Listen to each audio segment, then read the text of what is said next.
Hi, I've spoken about this before on a number of occasions, but I don't think it will come to any harm to tell you once again how important it is, your thoughts to your well-being. We are always thinking. It's impossible to stop thinking or allow thinking to arise into our consciousness. But we can ignore it. In meditation, it's like looking at a wall with the thoughts flying by like birds and with no focus on the birds. You look at the wall. This is bringing your attention under the control of your will. And this is done in meditation, and it isn't easy, especially when you start. Being able to bring your attention under your control of your will takes a lot of work and over a long time before you even begin to master it. But that isn't what I'm going to talk about now. What I'm going to talk about is the importance of the ideas that come up into our head in the form of words and pictures, and the emotions which always attend them. Every thought has an emotional component. And as I've spoken about this before, some of the emotional components are so negligible you can ignore them. Others come into our minds and stay for a while, a bit like letters being placed on a wet beach before an incoming tide. They don't last long.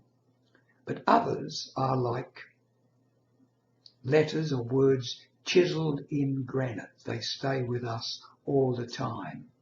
And these are the dangerous ones. These are the ones we might have suppressed or repressed, and they're inside us. Now, when you have a thought, where does it go to when it's finished? You might get the idea, well, it just melts into nothingness. Nothing melts into nothingness. It's just a change of energy from one frequency to another. If it joins the great universal unconscious, it's gone as far as you're concerned. But probably, if it's one of those messages chiseled in granite with great emotional content, it will remain with you. Where does it remain? Some people say it's a memory in the brain. It's more than that. It's not just a memory in the brain, it's a memory in the body and in the aura which surrounds the body and interpenetrates it. And it is stored like a poisonous seed, a plant that you don't want to grow. But because it's below the unconscious, or it's in the unconscious, and you don't know it's there, it continues to grow. Now, the Buddhists call these sankharas. The agitation below the surface continues to grow. And eventually, it can become a physical being or a physical thing.